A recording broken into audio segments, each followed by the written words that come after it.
Hello friends, आज आप लोग को सिखाएंगे डीसी मोटर और जनरेटर। तो डीसी मोटर और जनरेटर का टर्मिनल का पहचान करना। तो इसमें टर्मिनल कौन सा होता है, कैसे हम लोग पहचान करेंगे। अगर कोई भी मोटर आपका डीसी मोटर है, चाहे सीरीज हो, चाहे कंपाउंड हो, चाहे शंट हो, तीनों मोटरों को या जनरेटर को टर्मिनल को पहचान करने का एक ही विधि है।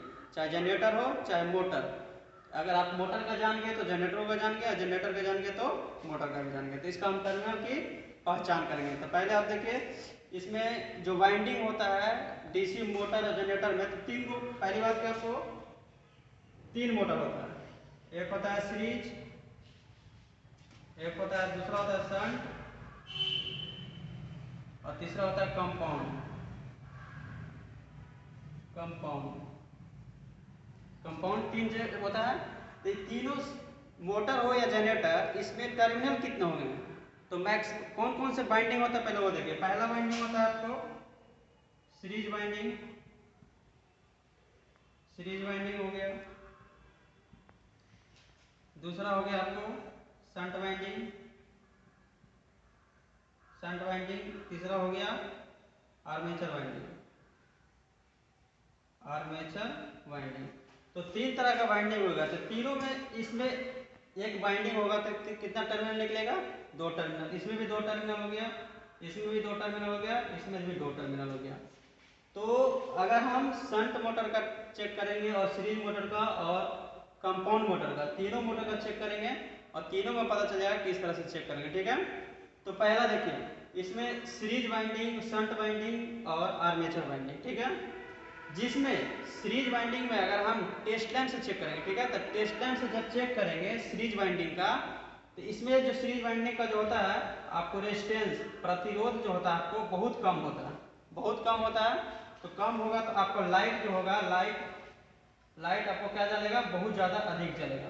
तो इसका मतलब क्या समझेंगे, वो है सीरीज बाइंडिंग। ठीक है। और शंट बाइंडिंग में रेजिस्टेंस जो होता है आपको बहुत अधिक होता है। रेजिस्टेंस क्या होता है, बहुत अधिक होता है। तो बल्ब जलेगा या थोड़ा सा स्पार्क करेगा, बल्ब नहीं जलेगा या तो उसमें हल्का हल्का सा स्पार्क आएगा। तो इसमें जो लाइट जो होगा आपको, लाइट क्या जलेगा, एकदम कम कम जलेगा या हल्का सा स्पार्क होगा। तो वो आप चेक करके बता देंगे। और तीसरा होता है आर्मेचर बाइंडिंग। तो आर्मेचर बाइंडिंग में भी प्रतिरोध जो होता है बहुत कम होता है। बहुत कम मतलब क्या, 1 ओम से भी कम होता है इसका प्रतिरोध। 1 ओम से कम होता है। तो लाइट क्या जलेगा आपका, लाइट जो आपका जलेगा एकदम अधिक चलेगा। ठीक है। तो कहने का मतलब, तो इसमें हम शंट बाइंडिंग का तो समझ जाएंगे कि लाइट नहीं जलेगा या स्पार्क करेगा तो शंट बाइंडिंग होगा। देखिए, सीरीज और आर्मेचर दोनों में सेम ही है, प्रतिरोध कम है, लाइट अधिक चलेगा। तो इसको हम कैसे चेक करेंगे, तो उसको हम आपको बताते हैं किस तरह से हम चेक करेंगे। चाहे मोटर हो चाहे जनरेटर, इस तरह से आप चेक कर सकते हैं। चाहे सीरीज का, शंट का और कंपाउंड का, तीनों को आपको हम चेक करके बताते हैं कि किस तरह से हम लोग चेक करेंगे। ठीक है। तो ये मेरा है, देखिए, डीसी कंपाउंड मोटर। तो डीसी कंपाउंड मोटर में तीन बाइंडिंग रहता है, शंट भी रहता है, सीरीज भी रहता है और आपको आर्मेचर भी रहता है। तो तीनों बाइंडिंग रहता है। तो हम एक मोटर से हम आप किसको पहचान सकते हैं कि कोई भी बाइंडिंग कैसे रहेगा। ठीक है।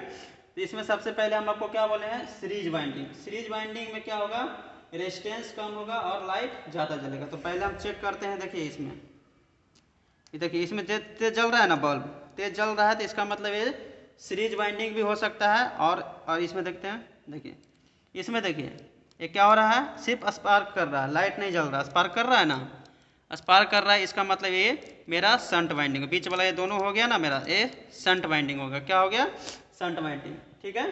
शंट बाइंडिंग का पता चल गया कि जिसमें सिर्फ स्पार्क करेगा। ठीक है। तो ये शंट बाइंडिंग हो गया। अब हमको क्या खोजना है, सीरीज बाइंडिंग और आर्मेचर बाइंडिंग। तो आर्मेचर बाइंडिंग देखिए, ये भी लाइट जल रहा है, इसमें भी जल रहा है, दोनों में तेज जल रहा है ना। तो इसमें हम कैसे पहचानें कि कौन सा आर्मेचर बाइंडिंग है। ठीक है। तो कोई एक टर्मिनल पर यहाँ लगाएंगे और दूसरे टर्मिनल हो ना, इसका कम्यूटेटर पर लगाएंगे। कहाँ लगाएंगे, कम्यूटेटर पर। इसमें जो कम्यूटेटर लगा हुआ है ना, कार्बन ब्रश, एक तार इस पर लगाएंगे और एक आर्मेचर, क्योंकि आर्मेचर का बाइंडिंग जिससे डायरेक्ट कनेक्टेड रहता है यहाँ आपको कार्बन ब्रश से, ठीक है, आर्मेचर से कनेक्टेड रहता है। तो जिसमें ये जल गया तो समझिए आर्मेचर बाइंडिंग है। देखिए ये जल रहा है ना, ये क्या हो गया आपका, आर्मेचर बाइंडिंग है ना, जल रहा है।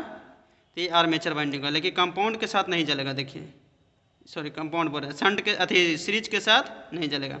ये जल रहा है ना, इसमें सीरीज ये हो गया आपको, शंट ये हो गया जिस पर स्पार्क कर रहा है, और ये हो गया आपका आर्मेचर वाइंडिंग। आर्मेचर वाइंडिंग कैसे समझे हम, क्योंकि यहाँ से कार्बन ब्रश से ये जल रहा है, कार्बन ब्रश से नहीं जलता तो ये मेरा सीरीज होता, लेकिन यहाँ से ये जल रहा है। देखिए, और जैसे ये हो गया सीरीज, सीरीज में तो यहाँ जल रहा है लेकिन यहाँ से नहीं जल रहा है, नहीं जल रहा है, तो इसका मतलब क्या हो गया मेरा सीरीज बाइंडिंग। ठीक है, तो इस तरह से हम लोग टर्मिनल को पहचान कर सकते हैं कि किस तरह सीरीज और शंट और आर्मेचर, चाहे मोटर हो चाहे जनरेटर। आप इसमें अगर शंट मोटर होगा तो शंट मोटर में सिर्फ कितना होगा, और तो आप सुन लीजिए, शंट मोटर अगर होगा आपका, ये सिर्फ शंट मोटर होगा तो उसमें कितना टर्मिनल होगा, सिर्फ 2 होगा। ये शंट मोटर होगा, इसमें कितना टर्मिनल होगा, ये शंट का एक होगा 2 और एक आर्मेचर का होगा, 2 4 टर्मिनल होगा। सीरीज में भी इसी तरह से होगा, 2 टर्मिनल होगा सीरीज का और आर्मेचर का 2 4 गो होगा। लेकिन कंपाउंड में क्या होगा, 3 गो होगा, 2 गो शंट का, 2 गो सीरीज का और 2 गो कंपाउंड का, 6 गो होगा। तो इसमें 6 टर्मिनल था ना, तो ये मेरा कंपाउंड मोटर था। ठीक है, तो आप कोई भी मोटर को आप पहचान सकते हैं। तो शंट रहेगा तो उसमें 4 टर्मिनल रहेगा, तो 4 टर्मिनल पहचानने के लिए आप समझ ही गए कि एक आर्मेचर होगा, एक शंट होगा। ठीक है, और सीरीज होगा तो एक आर्मेचर होगा और एक सीरीज होगा। तो आप इस तरह से कोई भी मोटर का आप पहचान सकते हैं। अगर कंपाउंड का आपको आ गया है तो आप सीरीज शंट भी आसानी से समझ ही गए होंगे। ठीक है, अगर इसका सीरीज शंट और कंपाउंड का पार्ट्स के बारे में जानना है कि उसका पार्ट्स अंदर में कैसे रहता है, क्या सब लगा हुआ होता है, किस तरह से बाइंडिंग रहता है, तो मेरे चैनल पर जाइए, हम वीडियो अपलोड कर दिए हैं, आप देख सकते हैं। ठीक है, वीडियो अगर आपको अच्छा लगा है तो फिर लाइक सब्सक्राइब शेयर जरूर करें, और नेक्स्ट वीडियो में हम आपको इसका हम स्पीड रोटेशन का वीडियो नेक्स्ट अपलोड करेंगे, कैसे हम रोटेशन को हम चेंज कर सकते हैं। ठीक है।